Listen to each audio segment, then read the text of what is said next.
Ready? Start. Sir, I rise to commend the Lokpal and the Lok Yuktas Bill 2011 to the distinguished members of this House. Sir, since my colleague has already commended this bill to the Honorable House, I will not take too much time. I would like to state that this House is confronted with a historic opportunity either to make history or to repeat history, and I am sure that the distinguished members of this House will today collectively make history and not repeat it. Sometimes we have to rise above all political viewpoints and listen to those outside this House, listen to their expectations from the distinguished members of this House, and also listen carefully to the manner in which we have conducted ourselves over the years. I think that never before in the history of this country has such a bill had such a wide public discussion. I think ever since independence, 8 Lokpal bills have been initiated in this House, and with the exception of one in 1985 which was withdrawn, all others lapsed. Sir, a joint drafting committee was set up on the 8th of April 2011. In the course of the joint drafting committee, we heard the voice of the civil society and also opined on what should be the nature of the Lokpal and the Lok Yuktas bill.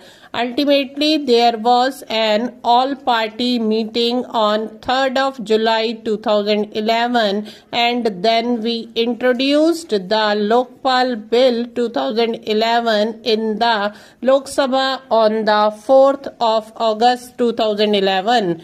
The bill was referred to the Department-related Parliamentary Standing Committee on 8th of August 2011.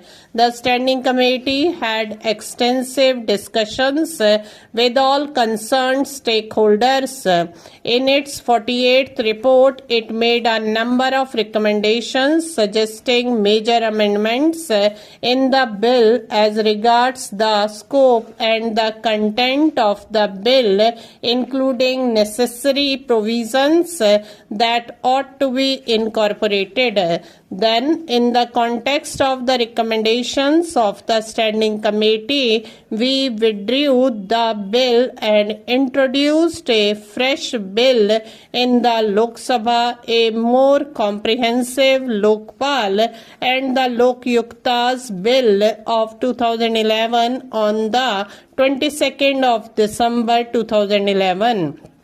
It was passed on the 27th of December in the Lok Sabha. But when it came to this House adopted a motion on the 21st of May 2012 and referred the matter to the Select Committee. I must say, and I must compliment the distinguished members of the Select Committee, that they very carefully looked at various provisions of the bill and made very comprehensive recommendations. The leader of the opposition here was also responsible in taking a very constructive approach to ensure that we have a comprehensive and well thought out legislation which should be presented to this House to be passed. Now, sir, as I want to make it very short, so I just want to give salient features of the bill as passed by the Lok Sabha and then the salient features of the amendments that are being moved in the context of the recommendations of the Select Committee. Sir, the bill as passed by the Lok Sabha provides broadly for the following. 1. It seeks to establish the institution of the Lokpal at the center and the Lokyukta at the level of the state, and thus seeks to provide a uniform vigilance and anti-corruption roadmap for the nation both at the center and at the states.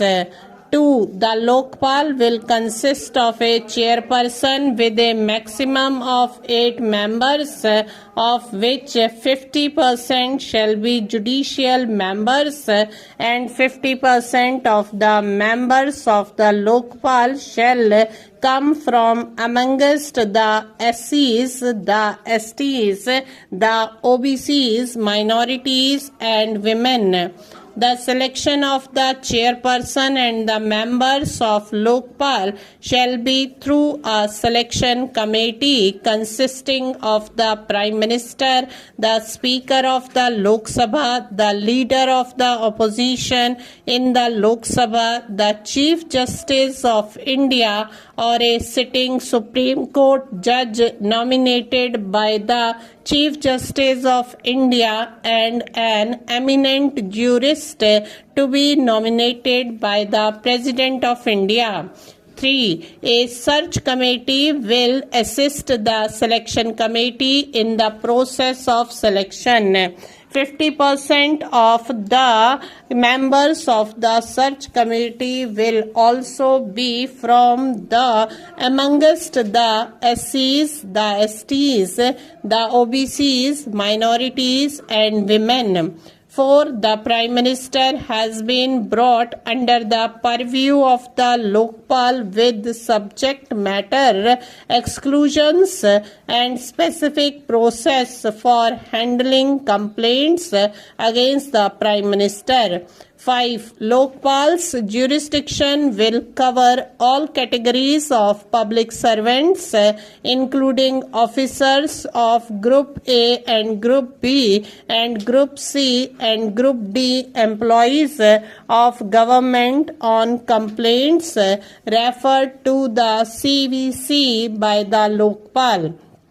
The CVC will send its report of preliminary inquiry in respect of Group A and Group B officers back to the Lokpal for further decision.